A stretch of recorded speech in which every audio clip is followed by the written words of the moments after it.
Blessed to be a part of your day. Kevin Miller in the morning, KIDO Talk Radio. Phone number is 580-5436. 580-KIDO. What will happen in Congress? Will anything really get done before the midterms? Well, let's talk to Senior Policy Director from the Conservative Partnership, Rachel Bovard, with the very latest. Rachel, good to have you with us here in Idaho. Good morning. Good morning. Thanks for having me. So, obviously the death of Senator McCain is really in the news. Your thoughts on the senator's contributions to America and the coverage of his passing? I think Senator McCain was a great man. I think he contributed a lot to the debate and the dialogue in what is supposed to be the world's greatest deliberative body. I think he is going to be sorely missed, although I would say to the number of senators who are saying, well, the Senate lions are dead, there's no more, they can all be lions. It just requires a certain amount of commitment and a willingness to go forward regardless of consequence. And that was McCain's attitude, and I would urge all senators to replicate that. I think it would be great for the institution and better for the country. Of course, it seemed that McCain would, go against the popular grain easier with the Democrats than he did with people that may have been a little bit more to the right than him. Well, I don't know that's true. I mean, his final act in the Senate was to tank Obamacare repeal, which was a long-held Republican priority. I mean, that failed because of his dramatic and now infamous thumbs down, late night thumbing down of the bill. So I do think he took on Republicans as necessary, but he also worked with a lot of Democrats, and that's something that people bemoan doesn't exist in Washington anymore. And again, I would just say that's a choice that all the members make. They could make choices like McCain instead of being subject to this partisan, state of the country that we're in right now. Yeah, isn't that easier said than done? I mean, I think McCain took plenty of flack for what he did. I think the difference was that he cared very little about what people thought about him, and he was always willing to separate business from personal, and that's something that I think a lot of people could replicate. But again, I also think it's a different era to some extent. The parties are very tightly controlled. Republicans' policy is very tightly controlled by Mitch McConnell, same on the Democrat side, and I think that's an unfortunate trend that started under Harry Reid and has continued under both McConnell and Schumer. So I think, once the leadership allows their members to be a little bit more free, you'll start to see, I think, a little bit more of the bluster and the maverickness and the independent thinking that characterized John McCain. Sure. But Rachel, you take a look at Mitch McConnell and, he wants to count those votes and keep everything running. And there have been a lot of critics of McConnell over the years, most notably Rand Paul. But when it was time to endorse McConnell to run for reelect, Senator Paul did that. What hold does Mitch McConnell have? Is it money? Is it seniority? Is it fundraising? Why do people listen to Mitch McConnell? And he's been under fire for many, many years, but he always seems to survive. I do think he has a very strong financial base. Members are a little bit scared to take him on because he does have so much money in the bank to spend against or for them. So I do give him a little bit of control over the members. But you've also seen members starting to be willing to take him on. Even Rand Paul, who you mentioned, took McConnell on very dramatically last week when he was demanding a vote on his amendment to defund Planned Parenthood. McConnell had basically barred all the pro-life policies from the current spending bill that was on the floor last week and said to his members, no, we're not going to vote on any of these priorities. And Paul put his foot down. And so McConnell did relent. So I think, if members stand up to him, he does back down. But members are for whatever reason, unwilling to do so. They're kind of in this state of slumber almost when it comes to the Senate. So I do think they are a little bit concerned about McConnell's financial advantage over them, but that doesn't change the fact that they have a responsibility to the institution and their constituents to stand up and fight for the policies they believe in. Well, and again, Rachel, you take a look at that. How responsive are they to their constituents when they're, both parties really are backed by big money? Yeah, I think we're in an era of more transparency where that's starting to come out, and I think that's appreciated. But I do think you're right. They are able to they're not as easily able to hide behind these procedural excuses or these excuses of, hey, don't worry, I've got it, you don't need to worry about what we're doing. We have a grand strategy. People want to see results. And I think that that's a lot of the frustration people are having with this current Senate majority is that they've had the majority for almost 2 years and they haven't done anything with it. Yeah. Granted, they've gotten tax reform, right? That was great. That was a promise they kept. But on everything else, from Obamacare repeal to border security to all these different priorities, they've done nothing. Even the basic Republican priorities like defunding Planned Parenthood. The whole floor fight on the Senate floor last week was about Republicans fighting Republicans to be able to defund Planned Parenthood. I don't think that's what people imagined when they sent Republicans to majorities in the House and Senate. Oh, that's a very good point. Rachel, if people want more information from you, what can they do, ma'am? We are online at conservativepartnership.org, and you can follow me on Twitter at Rachel Bovard, where I frequently rant about these topics. Well, we look forward to following you. Thank you, Rachel. My pleasure. Thanks for having me. All right. There you have it. Joining us now, Mike Miniger, Miniger's Auto Body. Miniger. Good morning, Mike Miniger. I sound like an attorney firm, don't I? Thanks for your patience. Miniger. You know, I could have gone on with her, but when Miniger calls, I am not slow. It's hip, hip, hip, and away I go. Yeah, okay.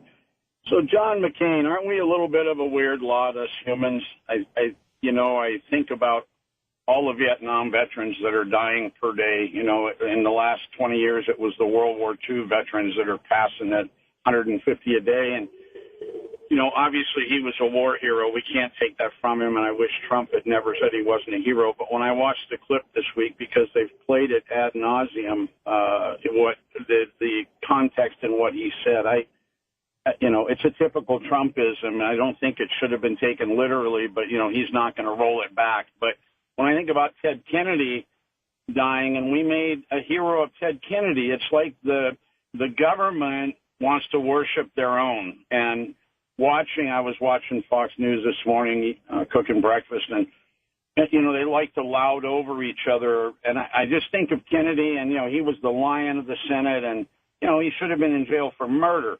Now, I don't want to put Kennedy and McCain in the same light because I don't think I can, and I don't want to, but we just have a tendency to wring our hands over somebody dying, especially at 81 years old.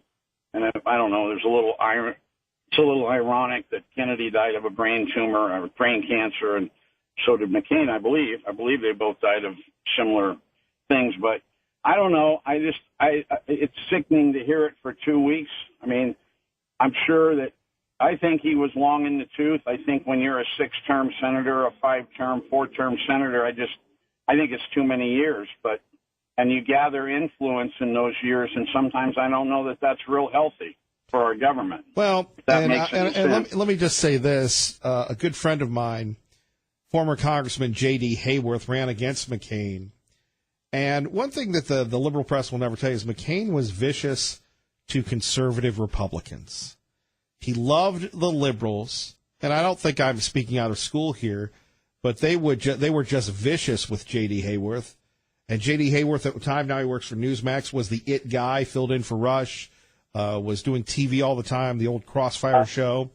And McCain, typical to all the politicians that get the press, he was not down with conservative Republicans. And that's something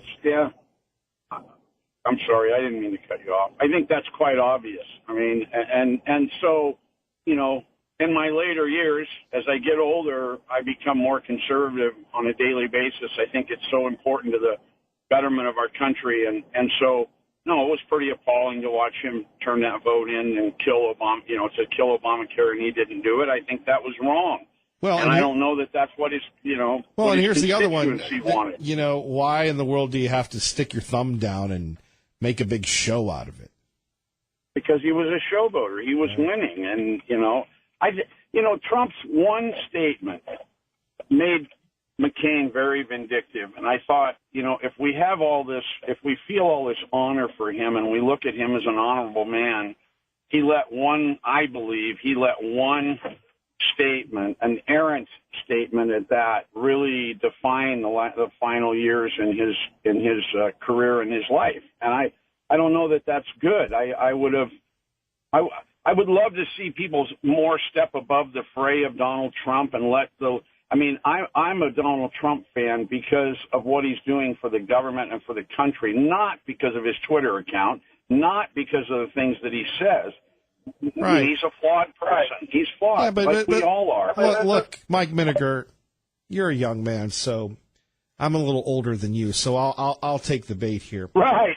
So, you know, one thing that I have learned in my life, especially here in the Treasure Valley, I think I've grown more as a person here than any other part of my life, is sometimes you have to either take one for the team or be the bigger person. Now, if I can do that, and hopefully Mike Miniger can do that, I would think that John McCain in his life would be able to do that, as well as the President of the United States. Okay, he said what he said. It was a bad call at the line of scrimmage, blah, blah, blah. I mean, we teach our kids, our grandkids, to get over it. Why couldn't these guys act responsibly? Well, that's what I mean. We're talking about the betterment of our country, and these two egos hit each other, and it caused a firestorm that may have been we may never get Obamacare repealed. We had our opportunity, and one guy with a scorn feeling held us from being able to do it. That's more how I remember John McCain. Like I say, war hero, no doubt about it. He was a war hero. What made him a war hero to me is staying there and saying, I'm not leaving until my men are freed. Nothing else about it made him any more of a war hero. Several people were captured. A lot, 53,000 didn't come back here. Okay, so the war hero to me is the statement he made, I'm staying, okay? And he was busted up. We know that. But I can't hang a whole life on that. I mean, we all do things in our life that go totally unnoticed, but there's a lot of heroes that walk among us every day that have no press coverage, no radio guys talking about them. And I just think as Americans, we have a tendency to overinflate death, you know? I mean, if he'd have been killed in a tragic accident at the age of 47 after being John McCain, I could see it, but I don't know, man. It's just, we could go to funerals all day today around this valley. And he took that job. He applied for he got elected. He did his job, and we're going to spend 2 weeks listening to, I'd rather talk about Aretha Franklin. She's brought me more joy in my life than John McCain ever did. I mean, that may sound cold, but that's the truth. I've had more better moments in my life with Aretha Franklin than I ever had with John McCain. Well, I had the exact opposite. Oh, well, that's all right. You're entitled to that. This is America. Because I was joyfully engaged in the process and covering things as opposed to spinning the hits, as apparently you did. Well, we took different paths. Chief. Or you were dancing or whatever you were doing with Aretha Franklin. Well, whatever. I was listening. I mean, we all have impact on our life by some form of music. I don't know what yours is, but my music is the chin music. Sweet chin music. Yes, Mike Miniger. Okay. Oh, I enjoyed that. I killed myself. You have fun in the GC and drive-through country, yes. And just remember, you still haven't stopped to see me. just remember, you're messing with a member of the Air Quality Board too. So. Oh my God! Welcome to the club. They didn't get me a badge, but they gave me a booklet. I wanted a badge. I could see you in a badge. Never mind. I can't say it. Oh, I can hear it already. Top. That's right. I'd have that badge all over the place. Hey, I want to thank your listeners because I got a guy coming in today that says he called and he made an appointment with Kevin, and he said I hear him on Kevin Miller all the time, which is kind of funny because I'm no Tea Party Bob, right? So, and I'm no Liberal Steve, but and I don't mean to use those two together, but you know what I'm saying. I'm not on the radio with you much, but I appreciate the listeners seeking us out when they need help. Well, we appreciate you supporting our show with all sincerity. I mean, we do appreciate that. It means a lot to us, sir. Well, it's the only reason I'm there is because of your content. I mean, I'm not doing, I do it for goodwill advertising, saying I support this and that's why I spend my money there. I'm not looking for extra clientele. I'm more looking at making a statement to the city, saying, you know, if you're listening to Kevin Miller, you're on my side, and for those that don't, that's fine. I mean, that's what makes us what we are. So I appreciate it, man, and I appreciate the time. Mike Miniger, thank you, sir. You have a great day.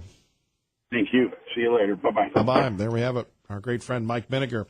580-5436, 580-KIDO. Coming up next, we'll hear from Tom and Craig and Tim, as well as Steve, all with Kevin Miller next on KIDO Talk Radio. Referring to John McCain, a war hero, 5.5 years as a POW, and you call him a dummy.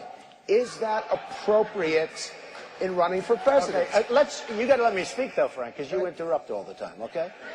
So, no, I know him too well. That's the problem. I supported him for president. I raised $1 million for him. It's a lot of money. I supported him. He lost. He let us down. But, you know, he lost. So I never liked him as much after that, because I don't like losers. But Frank, let me get to it. He hit me. Hero. He's not a war hero. He's a war hero. He's a war hero. 5.5 years. He's a war hero because he was captured. I like people that weren't captured, okay? I hate to tell you. Do you agree with that? He's a war hero because he was captured. There we have it. It started it all, the feud between Senator John McCain and Donald Trump. You heard it right here on KIDO Talk Radio. Kevin Miller in the morning, 580-5436, 580-KIDO. The libs will never stop trying to stop the president, using the death of Senator McCain as a reason to go after President Trump. Crazy time. And remembering Senator McCain, again, I had friends who ran against him. He was not nice to his enemies, and most notably, again, they were on the Republican side, not the Democratic side. Doesn't take anything away. Unlike others, we're just being accurate. And again, the media, when they talk about civility, they talk about John McCain. Yeah, these were the same people that ripped John McCain, right? All right, traffic and weather together. Our time at KIDO Talk Radio is 8:26 with Kevin Miller in the morning. Good morning, Dave. I'm just Channel 7's Eric Gabbard. Back to the phones. Craig in Boise, you're on KIDO Talk Radio. Good morning, Craig. Good morning, Kevin. I think the one thing about heroics that Mike Miniger spoke about was that, I mean, I have never considered any politician heroic. I mean, the job is basically understand the issues, you know, negotiate with your fellow politicians, and try and pass the legislation, hopefully with the intent of either getting out of the way or helping to bolster the citizenry. So, I mean, I see you as more of a heroic person. You go, you invest your time, you get busted for wearing a turkey suit, you know, at least your chops get busted. You know, I mean, you basically raise money directly for charity to help people, not just give the money away. So I don't, you know, when the word hero is used, I mean, yes, John McCain suffered. Yes, he was noble in what he did. There's also contrary reports saying that he was basically in the suite at the Hanoi Hilton, which is no suite, but he wasn't really in the pits so much. So I don't know where that goes. That's like rumor, I guess, or something. But I don't consider politicians heroes. None of them have ever been heroic. All they do is talk for a living, and most of them don't think very well, like Nancy Pelosi or what's that crazy woman from L.A.? That's always Maxine Waters. Thank you. You know, that's not heroics. That's BS. So anyway, I thought Mike made a good point about heroics and what that means. And, you know, there's people every day who are quiet, who do things to help individuals, who go out of their way to do it, you know, who aren't just, you know, shooting their mouth out trying to get on stage saying, Mommy, look at me, Mommy, look, I'm up here, look, I'm successful. They're quiet and they do things because they want to, because it's their own personal heart and dignity. That's the right thing to do. You're right. Yeah. Yeah, I'm tired of these show-offs or insecure people who are basically thinking if they get enough attention, they'll be fulfilled as individuals. Well, if you can't do it by yourself in the quiet time that you have issues, and you really should be seeing somebody about them. Craig, thank Anyway, you. Thank you for the nice compliments, Stu. Appreciate it. Yeah, you're welcome, Kevin. You deserve them. Well, not everybody Anyway. can fill out a turkey suit. That's true, and not everybody has the nerve to actually. Well, I mean, you hang out at Walmart for a week, and that's. I mean, I've been down there, and that's not easy pickings. That's for sure. I mean, you get everything. You get everything from me to that crazy Steve guy showing up. So, anyway, all right. Well, take care. Have a good one. Thank you, and Craig, thank you for always contributing to Miller's mission. Coming up this year, once again, a week before Thanksgiving. Appreciate your generosity throughout the years, going back to the deployment in Iraq of the Idaho National Guard, Army National Guard. More coming up. Tom, hang on. We're going to get to you. I know you want to talk about John McCain. Kevin Miller, KIDO Talk Radio. Good morning, Doug. Here I thought he was going to be at the U.S. Open. Joined now by John Decker on KIDO Talk Radio. John, good morning.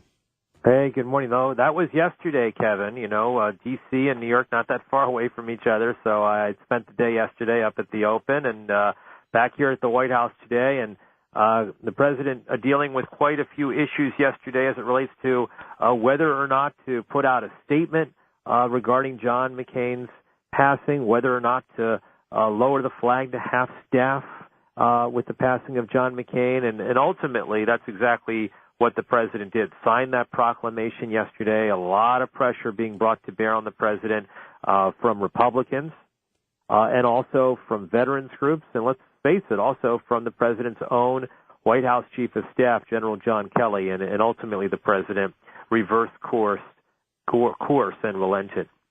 Well, and this feud goes back many, many years, of course, was highlighted during the campaign, and Senator McCain certainly didn't give an inch, and neither did the president until yesterday. It's kind of odd, John, when you think about these larger-than-life figures that sometimes they don't get past their personal animosity, when we've seen President Obama and President Bush do similar things and move on and be the bigger person.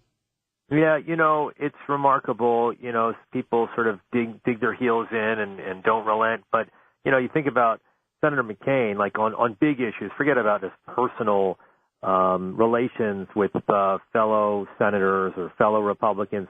Think about what Senator McCain did. You know, if it wasn't for Senator McCain, I doubt we would have normalized relations right now with Vietnam. It was because Senator McCain was willing to say the past is the past that the U.S. Normalized relations with Vietnam. That takes a pretty big man. That takes a pretty big person, someone who, after all, was held in a prison in Vietnam for 5 years to have that attitude. And, you know, that to me is you know, pretty remarkable. When we see instances like that, it's like beyond words to think what it takes for a person to have that kind of attitude. Now I'm going to put you on the spot, and let me apologize in advance, John Decker from Fox News Radio on KIDO Talk Radio. But from your time working in the Senate to the White House, to being a lawyer, to being a reporter, to teaching, do you have a John McCain story? Well, I have a few of them, actually. I first interviewed John McCain in 1999 for my book, Great Dads. We spent an hour together, and he was telling me about the lessons, the values he learned from his father. And, of course, he wrote about this himself in his best-selling book, Faith of My Fathers, and got to know him during his runs for president in 2000 and also in 2008, Kevin, and got to know him much, much better over the last few years. When Senator McCain asked me to moderate a number of events for the McCain Institute. So, you know, look, to me, it's a great loss for our country. He was a great statesman, and I think he added so much to America's policies on foreign affairs and national security, and he'll be missed, quite frankly. So those are my, you know, just sort of in a big sense, my stories about Senator McCain. Back to the McCain Institute, what was it like to be on the inside, to moderate those panels, to be asked by him? Truly a high honor that he had, you know, trust a big issue with everybody, but especially Senator McCain. Yeah, no, absolutely. And it was a huge thrill, a huge honor. And, you know, when Senator McCain was there, you know, at these events, it obviously, you know, made me a little bit more nervous because Senator McCain's there, and the issues that we discussed were issues that were near and dear to him. For instance, a free trade agreement with Europe was one of those issues that I moderated a debate on, and normalizing relations with Cuba, another issue that I moderated a debate on, and Senator McCain was there for that. So, look, it was always a huge thrill when when Senator McCain would be there for these events here in Washington, D.C., and of course the McCain Institute will go on. It's an important aspect of what Arizona State University does, and it will be different, obviously, without Senator McCain taking part in these big events. Does Serena win? I mean, that's a no-brainer, right? Well, look, she got helped out yesterday with Simona Halep being knocked out on the women's side. She was the number one seed. She had a great hard court season. She won 2 hard court tournaments. Simona Halep did, and in Canada and also in Cincinnati. But it wasn't her day, so that clears her from Serena's path. And who knows? I think with the crowd behind her, anything's possible. She certainly is one of the favorites on the women's side, that's for sure. Boy, what an athlete. What a iconic figure. Boy, and no, absolutely. You are so correct. Incredible athlete. I think, without a doubt, one of the best women athletes of all time, and in my mind, the best female tennis player of all time. Yeah, and I'll tell you, going back to Steffi Graf and Martina, and far be it that I'm a tennis person like you, John, but you have to admire the dominance of the women in the past, and I don't think anybody could ever surpass Steffi Graf, but certainly Serena's there. Yeah, I mean, I never hear Steffi talk about the players that have succeeded her on the women's side. I hear, just because she does commentary, Chrissy Evert talk about Serena, and she's just blown away by all that she's accomplished and all her athletic abilities, and there's no doubt about it. If you watch an old highlight reel of Chris Evert playing, and or Martina Navratilova for that matter, and you compare it to the way that Serena Williams plays the game, it's like you're watching 2 different sports. Quite frankly, I mean, all 3 of them are incredible in what they do, but what Serena does, the power of her game, the power of her serves, it's pretty remarkable. John Decker, as are you. Thank you, sir. Hey, Kevin, thank you so much for having me on the show today. Have a great day, and we'll talk soon. Okay. Thank you, John. Thank you. Our great friend, John Decker. All right, Tom, sorry about that. Welcome. You're on KIDO Talk Radio. Jeez, I tell you, waiting to get on your show is worse than the Boise Connector at 5 o'clock. I called at 8:15, but anyway, here I'm at. John McCain died, Saturday afternoon? I believe, yeah. Yeah, it's less than 72 hours. And some people are saying they're going on and on about it. But, that's pretty typical. There's a mourning period, and a man or a woman is remembered during that period. And then he'll be buried in a few days, and we'll move on with it.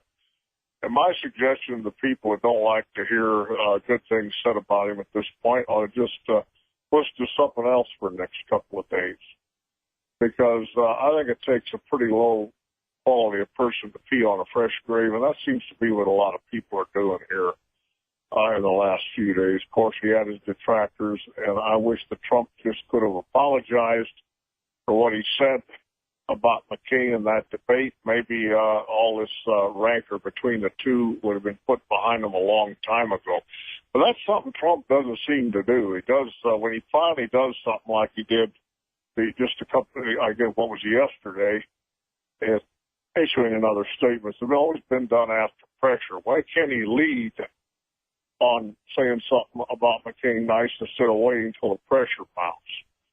Now, one other thing, the flag flying at half-staff, I think it's done all too often lately, and while I think John McCain was a great man, I don't think lowering the flag half-staff for the death of a senator is really appropriate, nor for all the other reasons that started under Obama and has continued under Trump. Usually when a president dies, they lower the flag at half-staff. It seems to me like we're lowering it to half-staff more than we're running it all the way up on the pole. And every little thing, every time we turn around, if there's a shooting, they lower it to half staff. What do you think about that? Do you think that kind of cheapens the meaning of lowering a flag to half staff? I think we've cheapened a lot of things lately, Tom. I mean, I just don't think. I didn't like Kennedy when he died, but I kept my mouth shut during that period of mourning. And he actually died, 9 years to the date. McCain died, Kennedy died. They died of the same thing. And Obama, thank God, didn't lower the flag half staff for him because he certainly didn't deserve it. But I just don't think that we should be lowering the flag about every other day. It's flying at half staff. It ought to be all the way full staff. And well, one thing, and let me get a little bit more of an opinion. I can see the senator being laid in state in Arizona. The Capitol Rotunda, maybe I guess. That's a little too far. I agree with you. Yeah, I mean, look, when President Reagan, God rest his soul, died, I went and covered it, and I was in that rotunda when the thousands of people lined up to see President Reagan, and to me, that's a president. A senator. No. I don't think it's, now I could see when people like General MacArthur died, or somebody of really high rank, but are we going to start doing this every time a senator dies? It would have that great notoriety. I just don't think it's necessary, and that's not to take anything away from John McCain. I think he was a great man. I think he was a good senator, and in his lifetime voting record was 82% conservative. Now, just because he showed up 43% on a right-wing outfit like the John Birch Society doesn't make him a liberal. I mean, compared to most senators, he was pretty conservative on a few issues, just like I on a few issues, and a little on the liberal side, just like what's the fellow's name that's calls it on the CDC marijuana, Tea Party Bob. We all have our pet issues that we're maybe not considered right-wing, but that doesn't make us a liberal. Well, let's get back to the lying in state. And look, taking nothing away from, God rest his soul, John McCain, but it's almost like they're making him equivalent to a president. Like when President Bush passes away, he'll be laid in state in the rotunda. President Clinton, President Obama, President Trump. And I think that's appropriate, but that's reserved for presidents, and it's almost like they're saying, well, he was a national figure, he never was a president, but he was like one. And see, that's where you and I agree.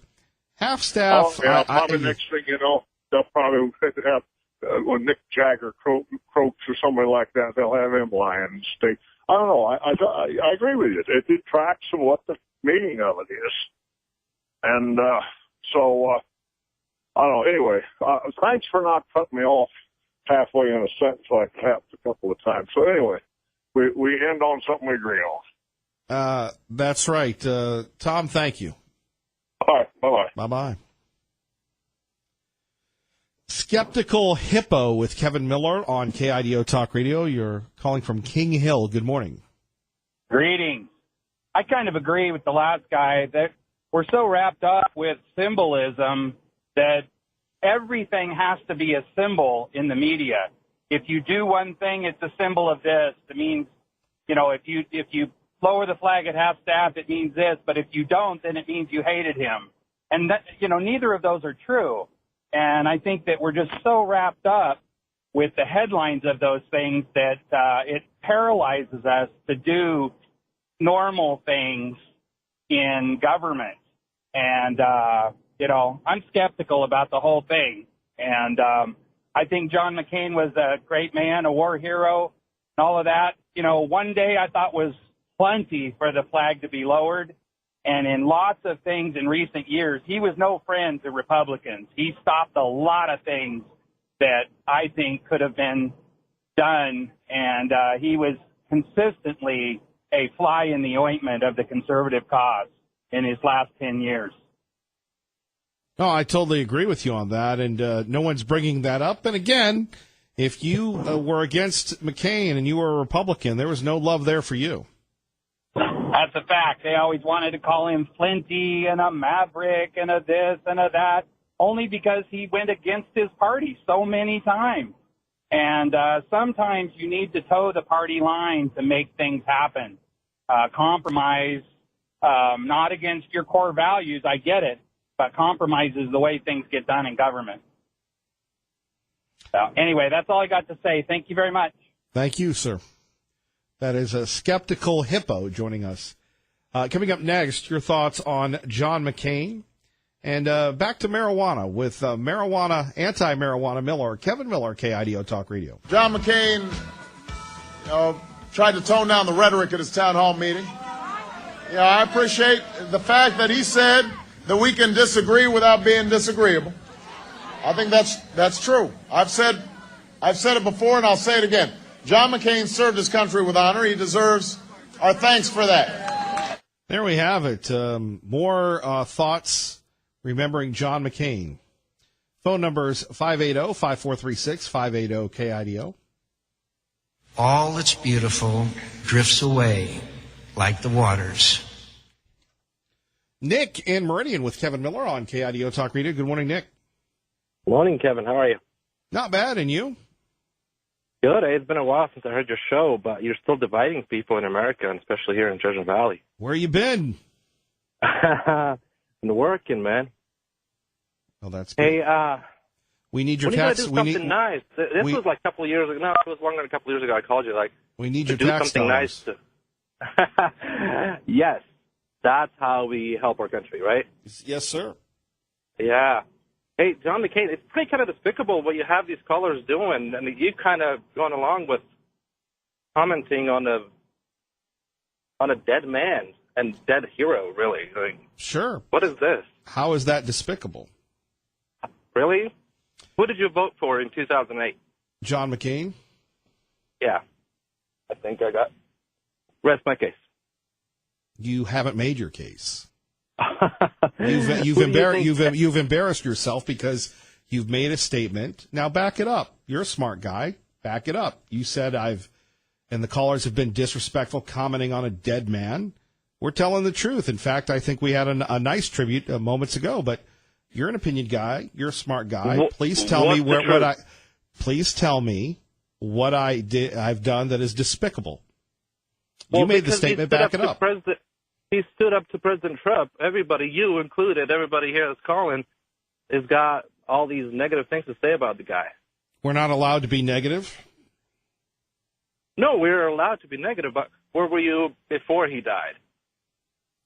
How come we didn't comment about that? I disagreed with John McCain all the time.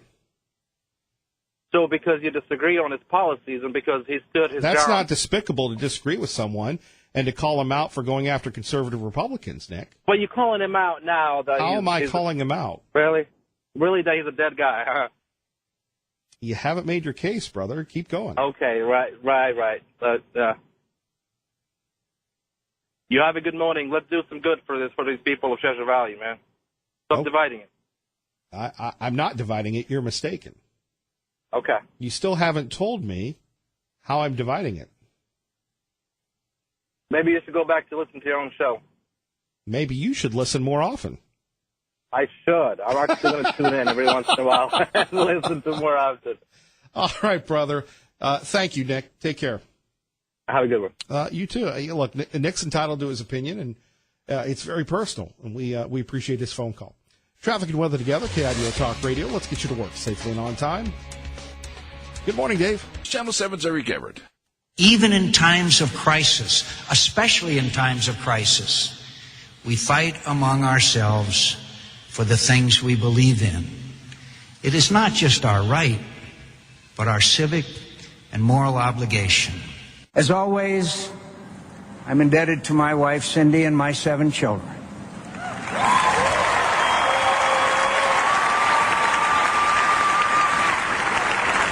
You know, the pleasures of family life can seem like a brief holiday from the crowded calendar of our nation's business.